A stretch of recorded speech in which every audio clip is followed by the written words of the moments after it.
Good afternoon, everybody. I'd like to thank the organizers of this conference and also the attendees and the delegates of this amazing and also educational, at least for me, conference. So in the light of the change, our first speaker is Dr. Lorenza Gianfrancesco, who is a senior lecturer in early modern history at the University of Chichester. The focus of her research is early modern Naples and southern Italy. She has published extensively on academies, Vesuvius, science, propaganda and dissent in early modern Naples. Recent publications include a forthcoming monograph entitled Academies and the Urban Sphere in Early Modern Naples, 1611-1648. The title of a paper is An Enemy of Peace, Viceroy Pedro Atelef, Hiron of Osuna and the Neapolitan Public Sphere, 1616-1648. Over to you. Thank you very much. Thank you. Good afternoon, everybody. Before I begin, I would like to thank Andrea for his kind words and the organizers for accepting my paper. It is a real pleasure to be here to present my paper to you today. Okay. So I will begin now. On the 1st of August 1616, Pedro Tellez Giron, 3rd Duke of Osuna, was appointed as new Spanish Viceroy of Naples. Just to clarify, at the time, Naples was the capital of a large territory under Spanish rule that extended from southern Latium to Sicily. Spanish viceroys were appointed governors and representatives of the King of Spain in ruled territories. So the Duke of Osuna was just one of the many viceroys that governed Naples throughout the early modern period.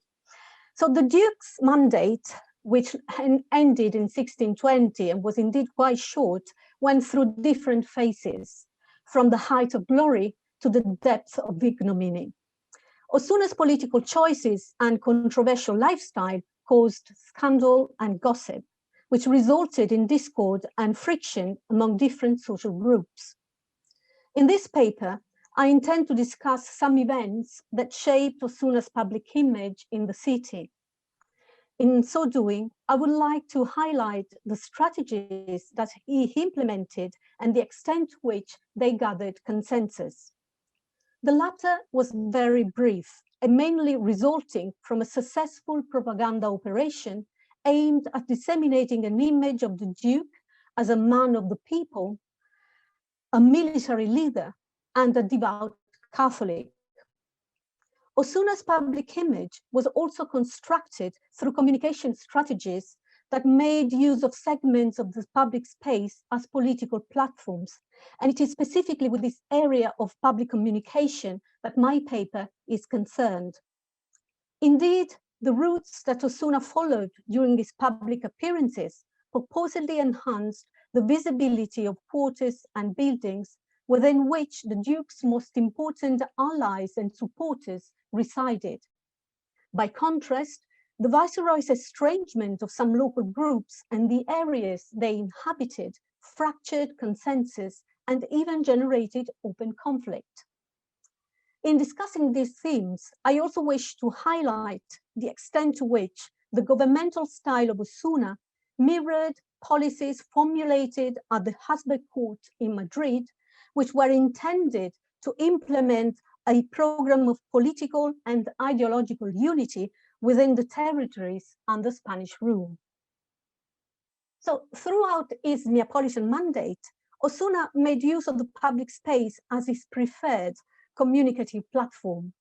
Indeed, his numerous public appearances were tools that he used to measure consensus, cement alliances, estrange enemies, but also to impose policies of a political and religious nature. One of the issues that the Duke addressed in his government was the social tension among locals. And he did so in public. In early December 1616, for instance, the city of Naples organized the celebrations for the Feast of the Immaculate Conception, which was a very important part of the Neapolitan religious calendar. That year, the event took place in the Franciscan church of San Lorenzo. This festivity held a special significance for Osuna, who was devoted to, quote, the Mother of God and eager to celebrate her conception. And it is also important to note that the Virgin Mary was the official protector of the Osuna lineage too. So, holding a lit torch and passing through decorated streets, the Viceroy attended a procession with all the orders and clergy of Naples. So keen was the Duke on ensuring the successful outcome of the celebration that rumors spread about, quote, him secretly circulating on the streets to look at the illuminated city. And this is a piece of news that I've seen written and circulating in private correspondence and manuscript material. So although he had been appointed Viceroy of Naples only 4 months earlier, Osuna made some drastic changes to the ceremonial structure of this holy event, and the impact was quite important. He demanded that the religious canopy displayed during the public procession, quote, be carried by the representatives of the city's 6 districts, which at the time were called seggi, 5 of which were controlled by the aristocracy and 1 by commoners. Together, these 2 important representatives of Neapolitan society sat on the city's government, and it is a very important point to highlight. For the first time, the dignitary from the representatives of the 5 the elected commoners appeared side by side with the representatives of the 5 noble districts.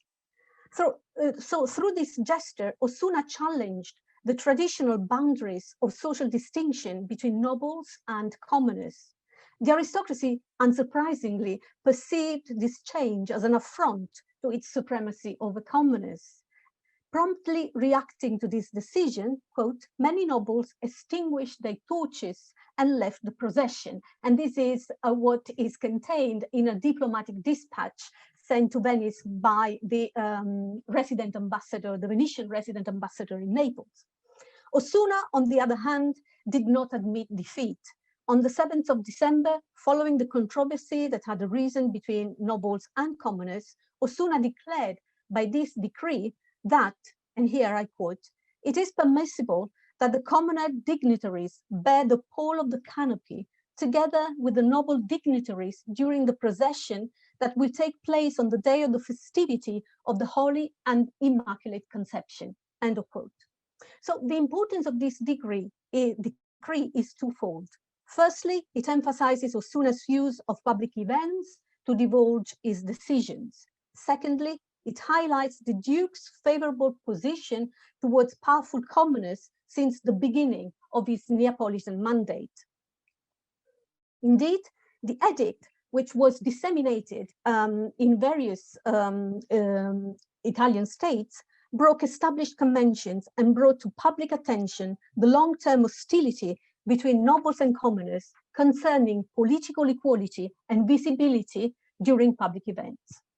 With time, the Feast of the Immaculate Conception became increasingly concerned with secular matters, since Osuna used this event as a platform for patronage and political propaganda.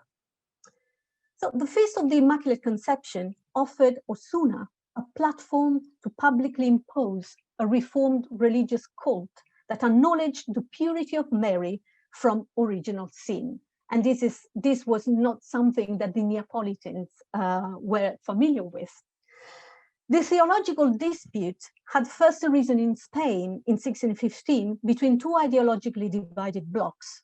The first saw the Jesuits and the Franciscans advocating the purity of Mary from original sin. The opposing faction, led by the Dominicans, rejected this theory.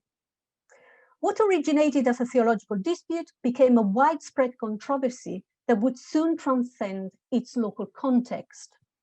The court of Spain supported the Jesuits in what became known as the conceptionist theory, and in so doing, the King of Spain challenged papal authority. So there is correspondence and there are exchange of dissemination of news regarding the frictions that arose between the court, the Habsburg court and the Pope.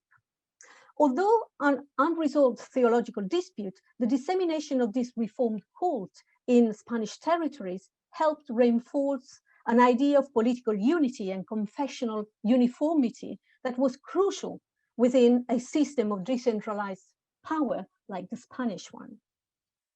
So as representatives of royal authority, viceroys ensured that the Spanish territories they governed reflected policies formulated and promoted at the Habsburg court. It is against the backdrop of Spanish imperialism that Osuna's defense of the dogma of the Immaculate Conception in Naples merged religious zeal and political aims within the sphere, of course. Accordingly, in 1617, the Neapolitan celebration of the Immaculate Conception also marked a new shift in Osuna's patronage and use of the public space. Much as the 1616 celebrations of this religious event had offered an opportunity for the Duke to level the social distinctions between elite commoners and nobles, on the same occasion, a year later, the Viceroy made his choice of religious allies publicly known. Following decisions that had been made at the King's Court in Madrid, Osuna commanded that the Jesuit and Franciscan orders of Naples preside over the organization of this public event. This also signified the increasing estrangement of the Dominicans of Naples, who rejected, as I mentioned earlier, the conceptionist theory.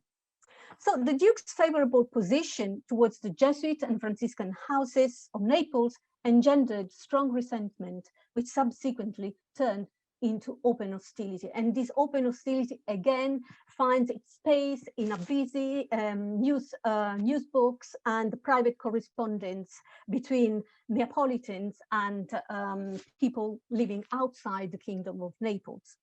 So in an attempt to dismantle their power, on the 4th of December 1617, the Duke sent his chaplain to Cardinal Decio Carafa, Archbishop of Naples, in order to obtain, quote, a solemn oath swearing that the Virgin was pure from original sin, end of quote. Carafa refused, together with the Dominican theologians of Naples, and this created obviously a chaos. The public dispute between the Viceroy and segments of the Neapolitan clergy occurred within a space that was both conceptual and practical. Indeed, the theological debate offered the conceptual space for the dispute, whereas palaces, churches, and segments of the urban territory provided the physical space where people were summoned, disputed, and defended what would remain a bitterly unresolved issue. Following the open conflict against Osuna, the Dominicans even offered protection in their monastery to those who had made a public stance against the Viceroy. And again, this is a piece of news that is contained in a diplomatic dispatch sent from Naples. So the two case studies I've briefly discussed today demonstrate the validity of thinking about the public sphere in early modern Naples, at least within an early 17th century context. In exercising their power, Spanish viceroys established a network of alliances with the political and ecclesiastical power that shaped policies and public opinions. So as Peter Lake put it, the creation of spaces concerned with public discourse results from, quote, a number of interactions between the purpose of different groups and actors. As we've seen, the dispute concerned with the dogma of the Immaculate Conception brought into the Neapolitan public eye an affair that had seen the Spanish crown and the papacy fight to exert their supremacy. Thus, Osuna's conceptionist stance and the public discord it caused in Naples was a means to test Spanish consensus and the city's strong ties to Rome. In that sense, the unresolved confrontation between Cardinal Carafa and Osuna proved the fragile nature of Neapolitan consensus. Similarly, Osuna's estrangement of the Dominicans of Naples revealed the precarious nature of viceregal patronage and its influence in reshaping the configuration of local power. By contrast, in their position, the Dominicans rejected a Spanish strategy intended on the one hand to disrupt papal consensus and on the other, specifically to Naples, to alter rituals of mass devotion. So in an effort to construct a sense of Spanish religious and political unity, events, selected churches, and urban areas became platforms for Osuna to channel public opinion. Squares, streets, buildings, and religious houses offered visibility to all, at least within this context. Ecclesiastics engaged in controversial disputes, nobles and commoners fighting for power, and unnamed crowds witnessing an endless strategy of bread and circuses. Indeed, grand spectacles created an opportunity for constructed encounters that either cemented or fractured consensus. The viceroy saluting the crowd and leading a procession was indeed an act of power, a statement of disparity, and a taste of an attainable aristocratic opulence. And this was pretty much the image that we see described in various documents.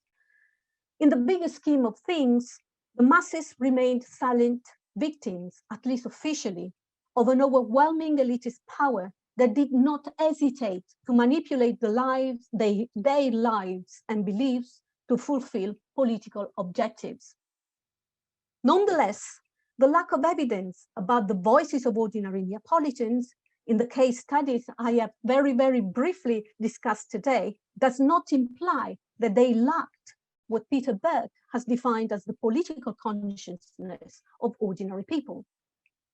On the contrary, during the final phase of Osuna's Neapolitan mandate, the masses participated in a series of urban uprisings that are only of which we have only accounts in manuscript material. This uprising that put an end to what many believed to be Osuna's ultimate ambition to become the ruler of Naples.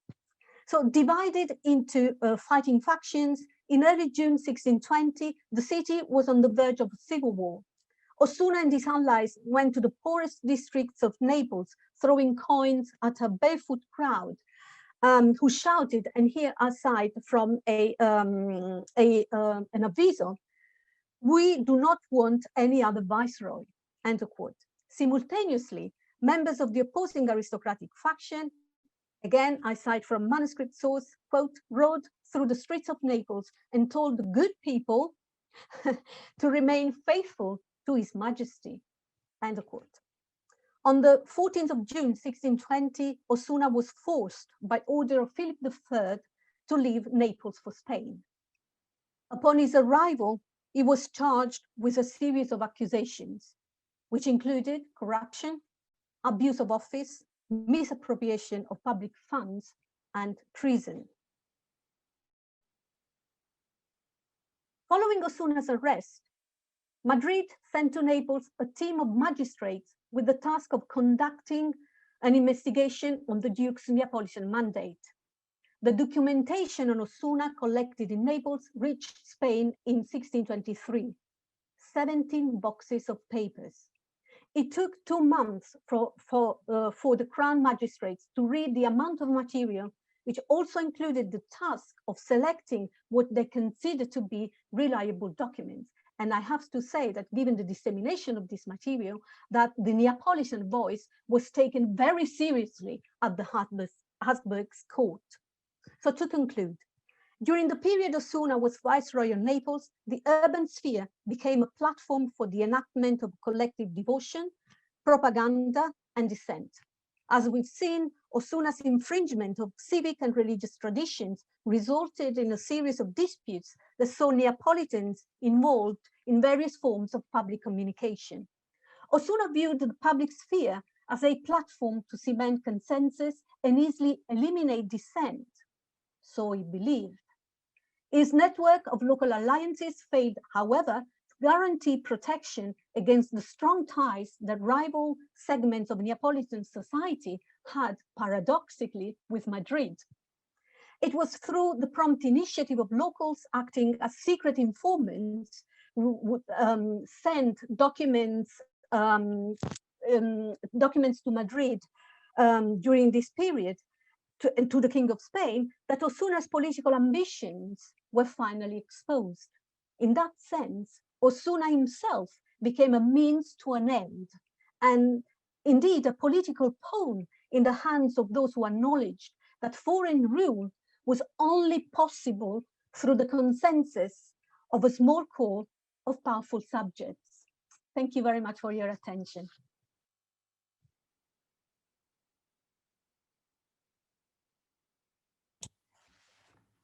Andrea, you are unmuted. Thank you. Thanks a lot for this amazing paper. I'll have a question during the discussion.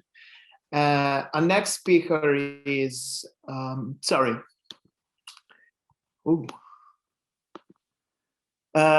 next speaker is Pasquale Palmieri. He's an associate professor of early modern history at the University of Naples, Federico II, and he's a member of the faculty board of the PhD program in global history and governance of the Scuola Superiore Meridionale. He's been Fulbright scholar residence at the California State University, Long Beach, and a graduate fellow of Italian studies at the University of Texas at Austin. His research interests include 18th century European culture and news networks, with a particular emphasis on the relationship between religion and politics. He also works in 18th century Italian novel, print culture, and book history. The title of his paper is Two Tales of One City, Justice and Epidemics in 1764 Naples. Over to you, Pasquale. So thank you so much. I'm glad to be here. Thank you for accepting our panel and my paper, of course. I'm trying to share my screen just right now. So Andrea, thank you so much. And please tell me if you see it, okay? I can't see anything. So here we go. Here we go. Oh yeah. Okay. Okay now? Yeah, that's it's okay. Okay. Do you see the PowerPoint? Yeah. Okay. Perfect. Thank you so much. Thank so you. Let's start. We are in the years 1764 in Naples. The city was struck by a violent famine and a subsequent outbreak of an epidemic disease. In this situation of emergency, the Bourbon government tried to react by reinforcing the welfare system and the charity system, trying to apply repressive measures against vagrancy and begging, as well as trying to implement a stronger system of police.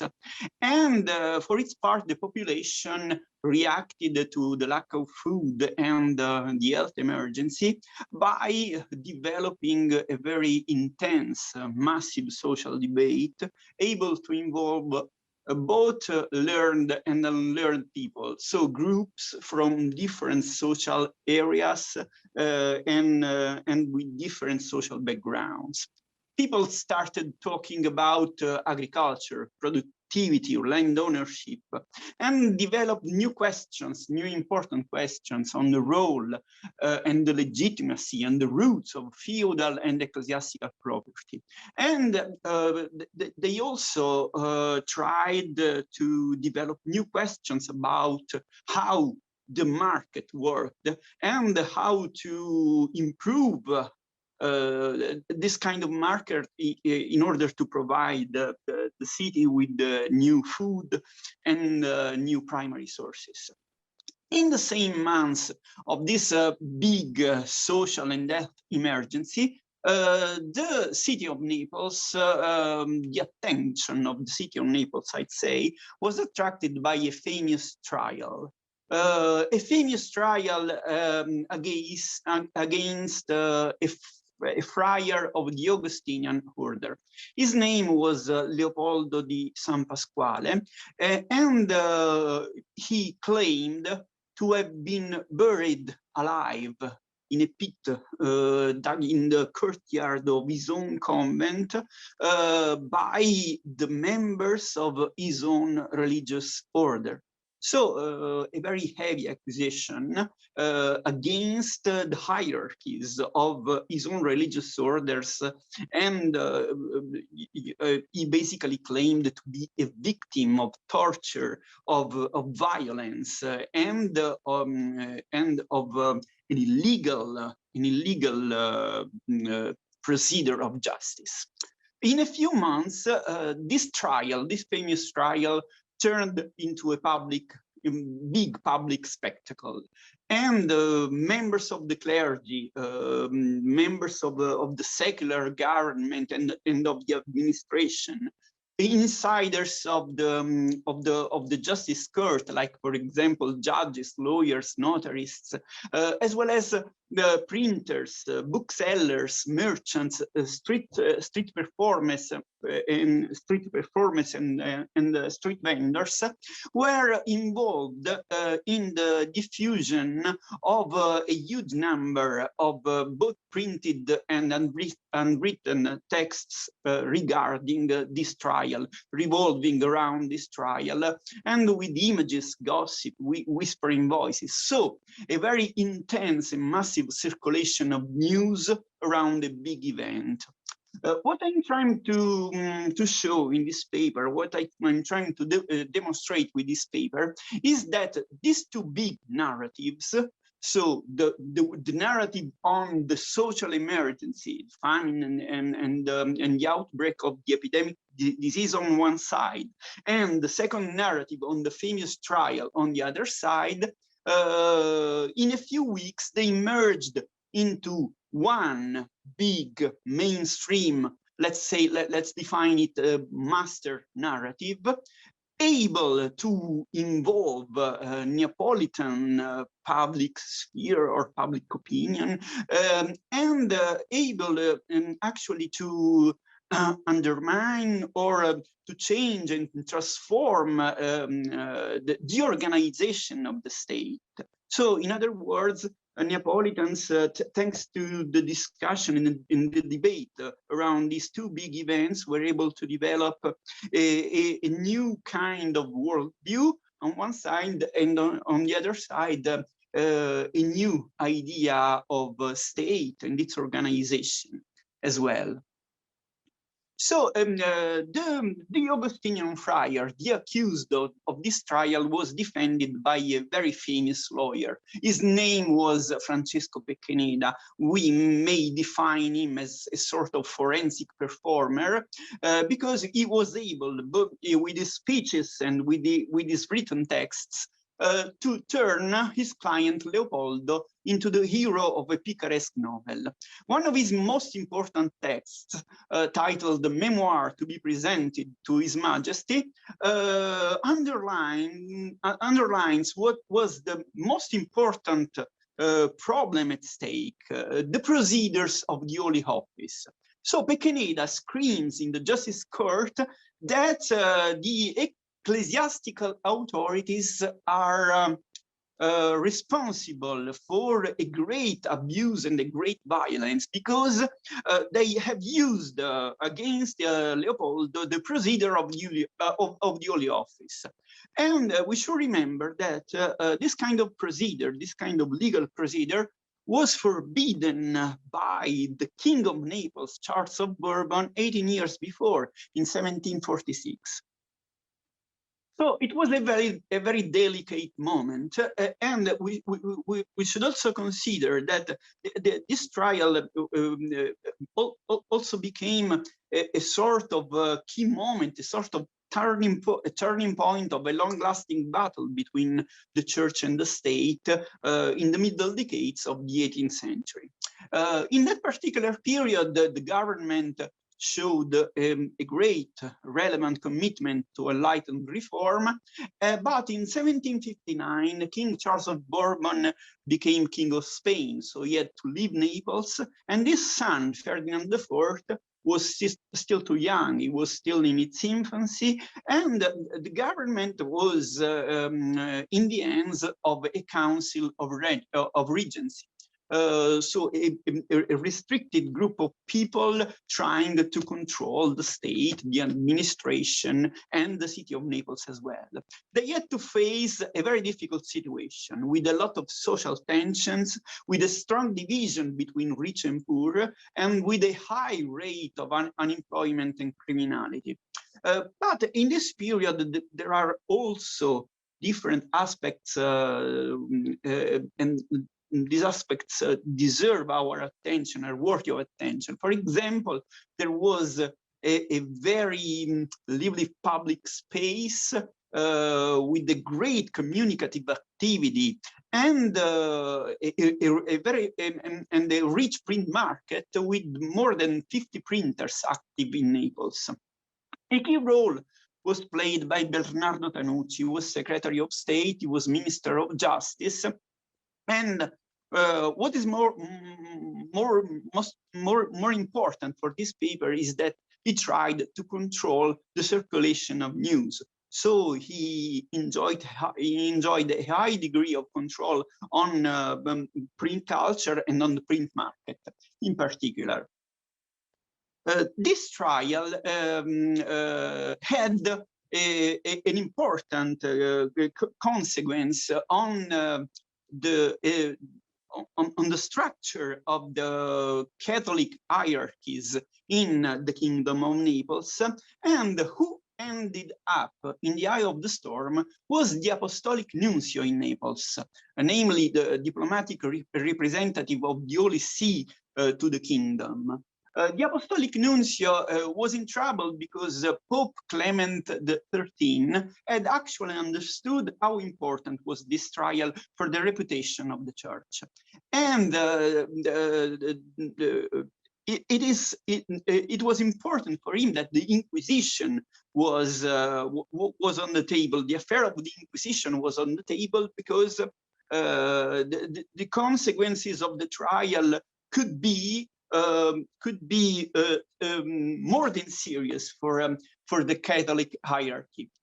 In other words, the church ran the risk to lose the control on ecclesiastical justice and on its own right to put under trial the members of the clergy. It is important what the Apostolic Nuncio wrote in February 1764 in a letter to the Secretary of State in Rome and to the Pope. At this time, he writes, his name was Battiloro. At this time, he writes, it was believed that the fanaticism of Naples on the article of the Inquisition had stopped, but it unfortunately continues and raises the wonder. So, in other words, the trial against this Augustinian friar, the buried alive, the victim of tortures, the alleged victim of tortures, turned into a state affair, into a big state affair. And both the secular and ecclesiastical authority were aware of the fact that the circulation of news around this trial was crucial, because the trial was able to attract the attention of Neapolitan and was able to have an influence on their ideas, on their idea of society, on their idea of state. To have an idea of the atmosphere created by this trial, we can read one of the most important and famous texts about the trial. It was titled Scrittura sulle dispute dei padri agostiniani scalzi, writing on the disputes of the discalced Augustinian fathers. The anonymous author of this writing says, the entertainment of the city, as you can see in the slide, about the adventures of the famous father Leopoldo of the order of the Augustinians is not yet done. After 4 printed texts on the same subject, here is the 5th. And who knows how many more of these texts and prints are on their way. So the legacy of the trial is heavy, is important, and it helps the diffusion and the spreads of a lot of uncertainties and doubts around justice. Not surprisingly, a lot of observers consider this trial like a fairy tale, so more a fictional tale than a non-fictional one. So the role of invention, according to them, was relevant in this circulation of news. And what actually matters is that thanks to this trial, topics like torture, like violence, like the legal procedures and death penalties, widely debated throughout Europe, became daily bread also in the capital of the kingdom, and for both learned and unlearned people. We can have a few examples of the importance of this debate, at least in the Italian peninsula. For example, the famous periodical Il Caffè, published in the 60s by Pietro and Alessandro Verri, the Verri brothers, dedicated a lot of space to justice, and in particular to the relationship between justice and common people, everyday people, and on the right of everyday people to pronounce their opinion on the final judgments of the big trials. In 1764, Cesare Beccaria published his important book of Crimes and Punishments, dei delitti e delle pene. I think it's important to underline that this book is not only addressed to insiders of justice court, like, for example, judges, lawyers, specialists, let's say more in general, but it addressed the daily needs, the fears and the worries of everyday people of his time. The book of Beccaria enjoyed a great circulation in Naples as well. In 1766, for example, Giacinto Dragonetti discussed dei delitti e delle pene, of crimes and punishment, in his book titled Of Virtues and Rewards, in order to give an idea of how important, how crucial was this kind of discussion, this kind of debate around justice. In the same weeks and months of the trial, the government, as we said, had to face this big social emergency. During the winter, in particular, during January and February 1764, the government tried to exploit the celebration of the carnival in order to implement, to improve their degree of control over Neapolitan population. And so they organized a cuccagna. I know that normally in the European popular imagery, the cuccagna is always or often connected to the idea of a big tree, but in this case, the cuccagna is a little bit different. First of all, it's deeply controlled by the state, and it is a representation of the land of plenty taking place on a wooden stage with large quantities of food on display, waiting for the people to assault them under the eyes of the king. This is important. Everything had to happen under the eyes of the king, because the king was expected to appear like a big father taking care of his children, the population. The event was scheduled for February the 12th, 1764, but something went wrong, because a considerable part of the population assaulted the cuccagna the day before, without waiting for the king to allow them to assault the cuccagna. And as we said, Bernardo Tanucci had to control public communication, and he was able to control the official Gazette of Naples, so the official newspaper of the city and of the government.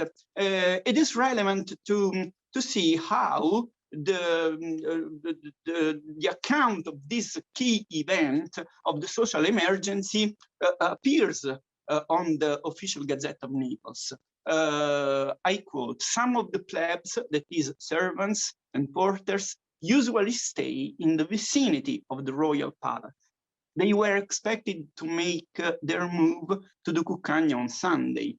The troop had orders not to move and let them do it, so they dared to start looting early at 8 o'clock on Saturday evening."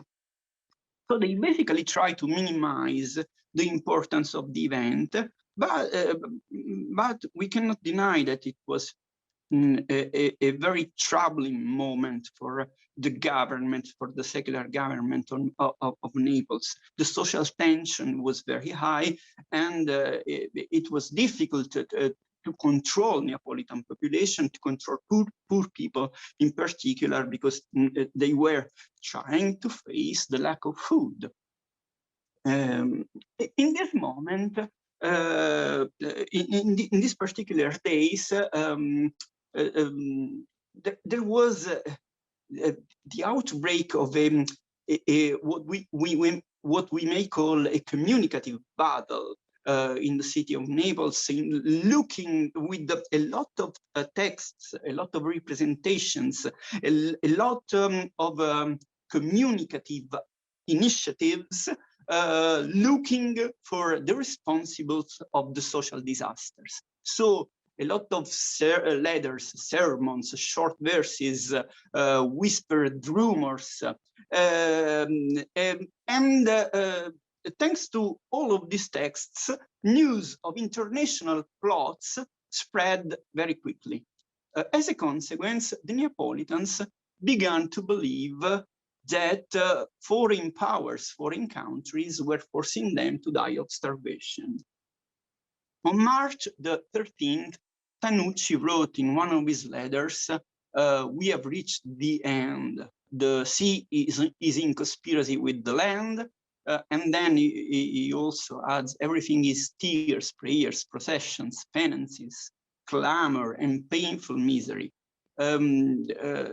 This big communicative battle was based, as I said, on satirical verses, vernacular composition, and they continued to circulate throughout the city for all spring and summer. In this media scenario that kept written and spoken words, images, and performances more and more linked to each other. We can also observe some of the titles of these writings, these texts: "The misfortunes of Naples," "The Mouth of the Truth," "The Year of Tribulations," or "The Famine that occurred in some months of the year 1764, "Partenope at the foot of the Catholic king," "Partenope for the second time at the foot of the Catholic king."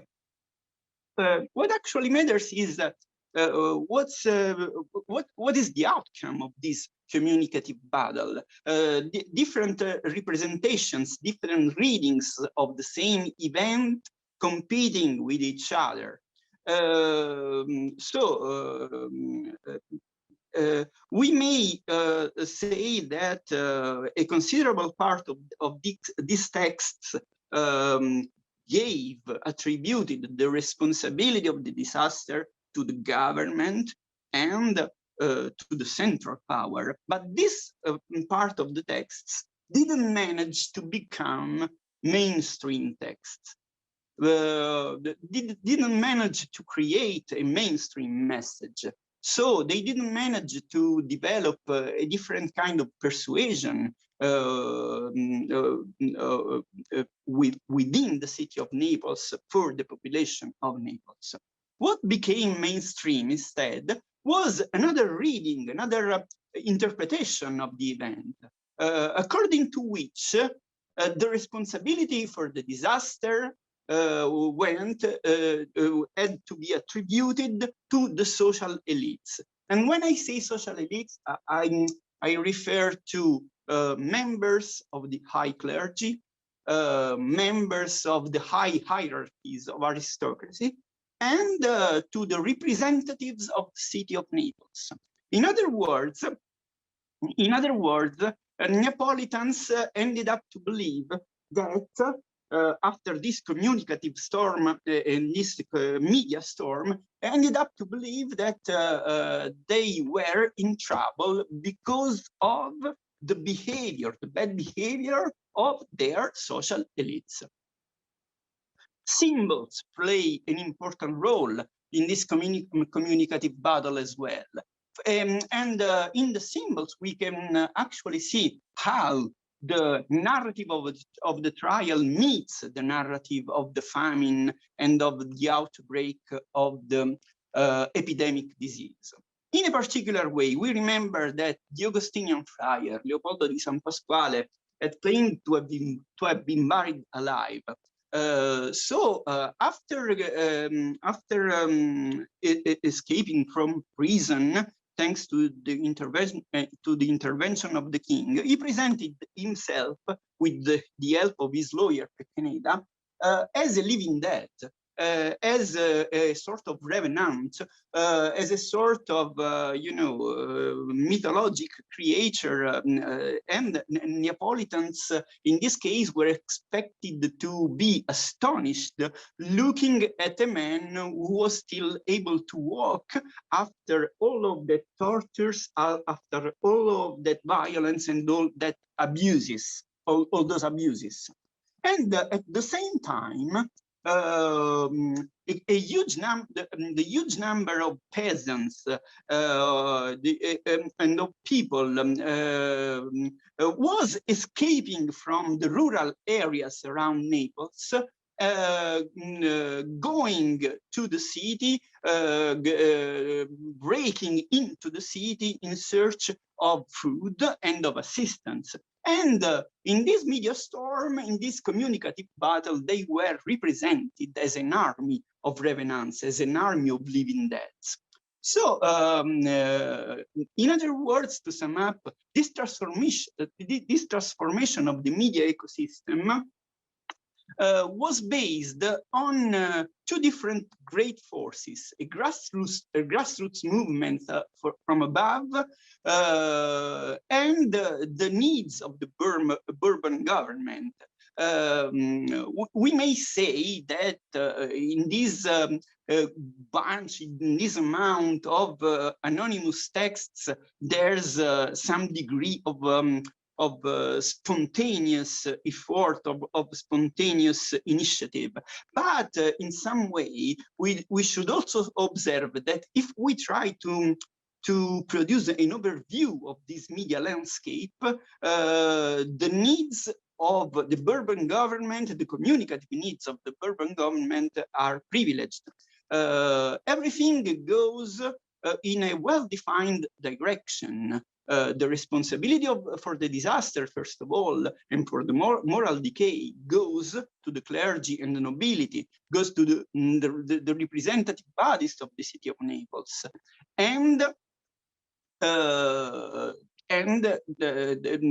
so this communicative battle ends up defending the jurisdiction of the state, its absolutist claims, and its need for social and economic reform. Not surprisingly, a few weeks after the end of the emergency, at the end of 1764, Bernardo Tanucci writes in one of his letters, now every one of the people is enlightened. Everyone feels the need for a reform. Thank you very much for your attention.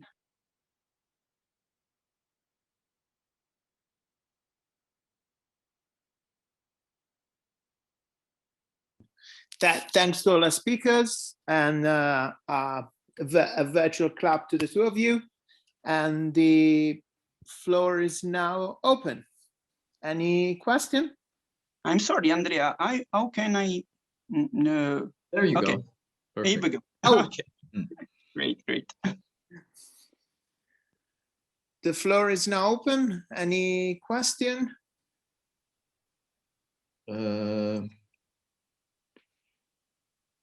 Yep. Yes. Please, Brandon, go ahead. Right, Andrea. Thank you. Thank you. Sorry. Remarkable stories, and I'm glad to see that the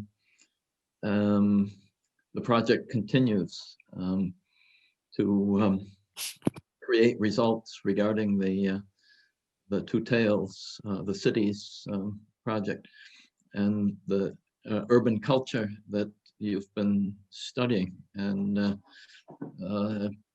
my compliments for these microhistories, which really get us into the, let's say, the social mechanisms as well as the thought processes that make these events occur, and also give importance to the various personages that sometimes get a little bit forgotten, and now they seem to be situated in a context where they have maybe even an entirely different role. But the one thing, just sort of a kind of a thing that occurred to me is that there is, I mean, the Venturi portrayal of Tanucci is somewhat ambiguous. So on the one hand, he's the hero of Settecento Riformatore, because he is the reformer who understands the necessity to deal with this catastrophic economy that doesn't work and is ridden with corruption and so on. And yet there is this aspect which is also central to Venturi's interpretation, which is that we still are in the Settecento, and we still are within the Ancien regime, and there's no sense in Tanucci's performance that would ever lead to a result that would overturn the order. But the question I had was, what about, I mean, you've been looking at public opinion so much, and my question in regard to Tanucci is, what was public opinion about Tanucci? So, I mean, what kind of reputation did he enjoy? I mean, we know what reputation he enjoys in the historiography. What about among Neapolitans at that time? And I don't mean just the writers. I'm sure, Beccaria thought he was great and all that. But I mean, what about, as far as we can see from the newsletters and the discussions and this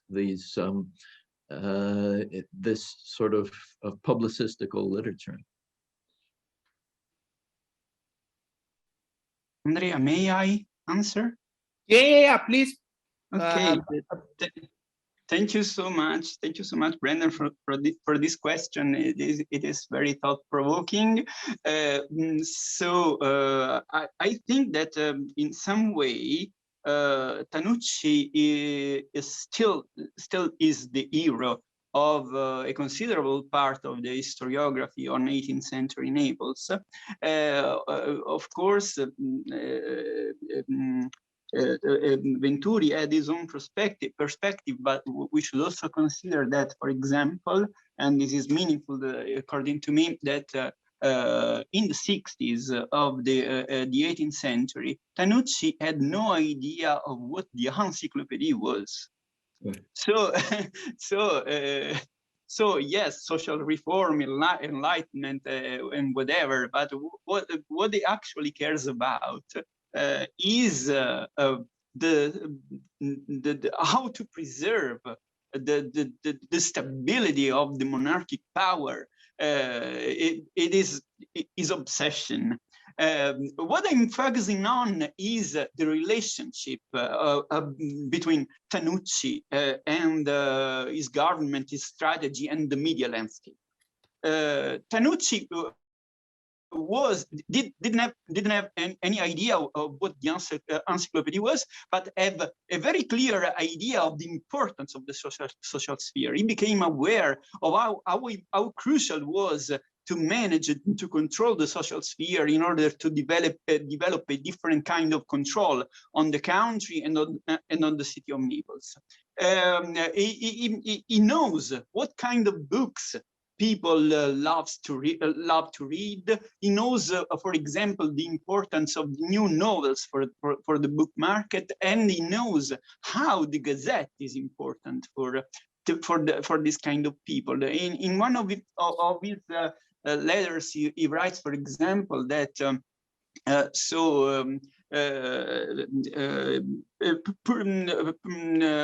poor people, not privileged people, uses to read poor books and the Gazette. And what is important is not only to force them to do something, but is also to convince them, to make them engaged in our reformist project.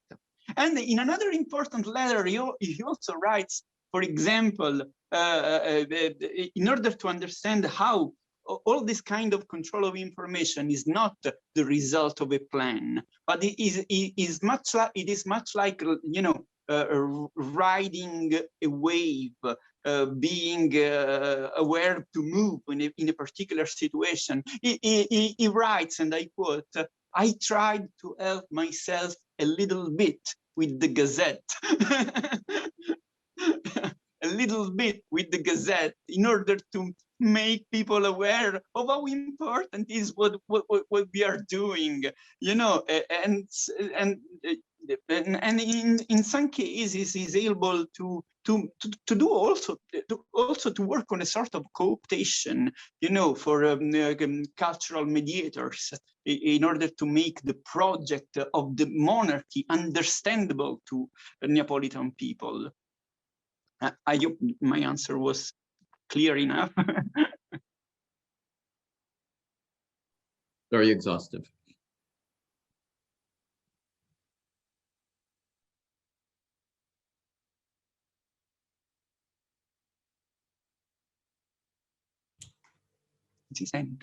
Andrea, you're muted. If I may ask a question? Yeah. Yeah. I have a question for Lorenza. I was actually quite interested by the fact that he focused on Mary instead of San Gennaro. Did he say or do anything about him? No. San Gennaro, he did not touch San Gennaro, but he imposed a cult that was the expression, a manifestation of an imposition that came from the central crown, from Spain. So this was a political move, and also a sort of dispute that saw the court in Madrid, the Habsburg court, and the papacy to be involved in a let's say debate over the immaculacy of Mary. And this is a dogma that the church only resolved in the 19th century. So it became a long-term friction. Okay. Yes. But we have to look at the dogma of the Immaculate Conception in the early 17th century in Naples as not so much as a religious case, but also as an event that merges, yes, religious devotion on one hand, but also political objectives on the other. And it was part of this broader program of unity, ideological unity, that was very much at the core of the political program in Madrid. Okay. And I suppose even the Inquisition stepped in. Yes. Yeah. Yes. Okay. Yes. And they decided, well, the Inquisition, which one? Yes. Yeah. Well, the Spanish Inquisition was very much following the line of the Habsburgs and the Spanish establishment.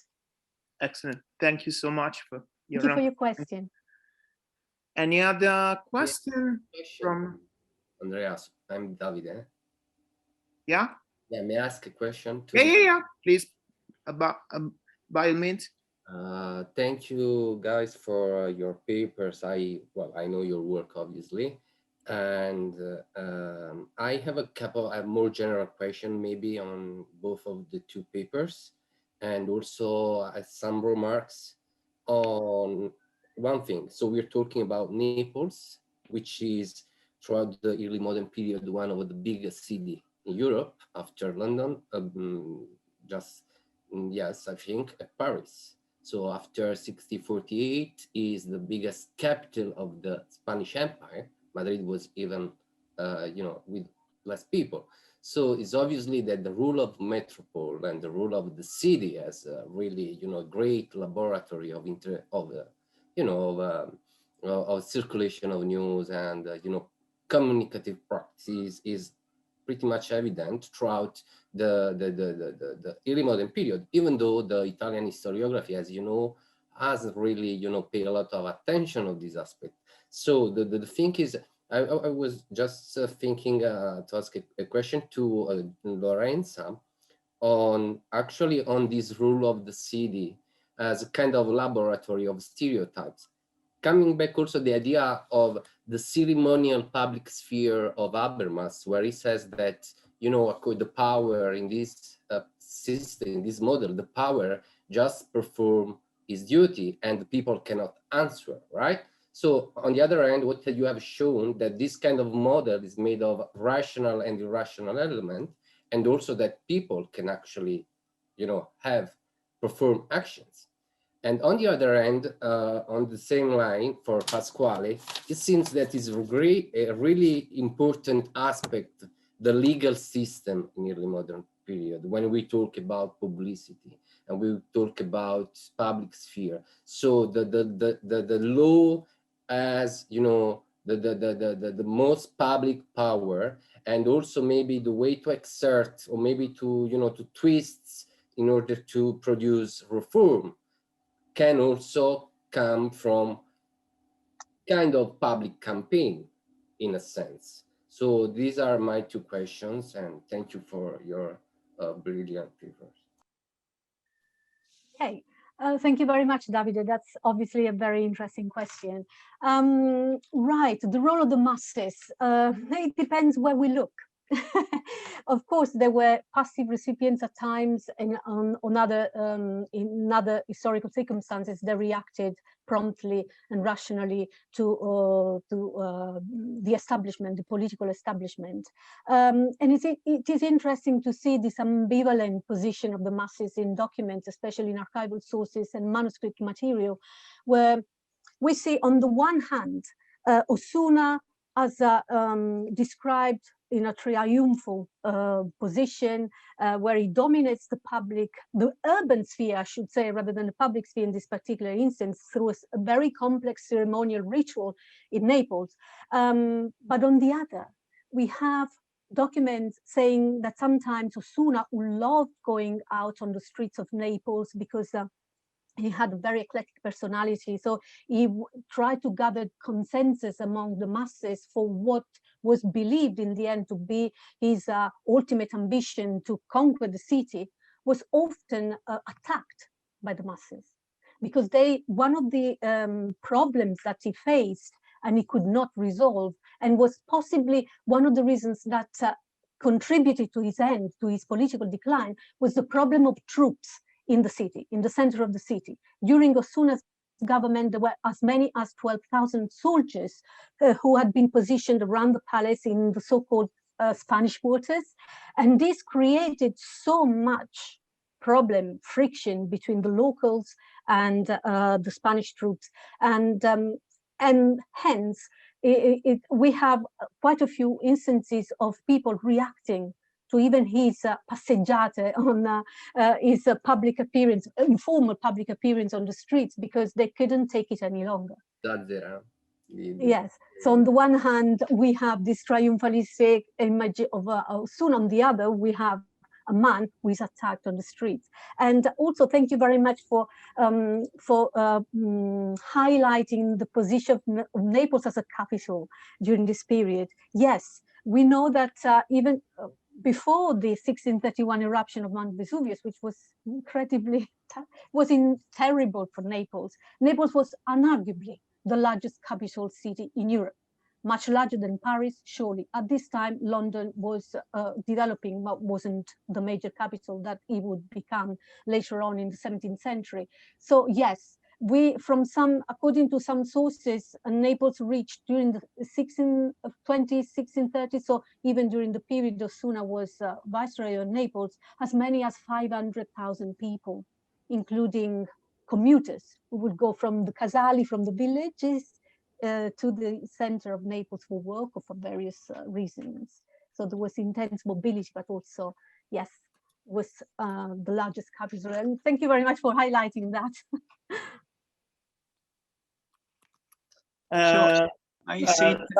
Sorry. Yeah.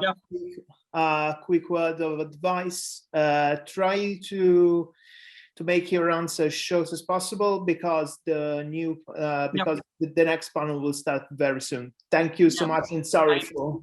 I say thank you to Davide for the question, and I'm trying to give an answer to Tom Pritchard's question in the chat as well. So first of all, very quickly, the relationship between justice and public sphere, communication, media landscape is crucial. What actually matters is that it is not only important to look at how intense and how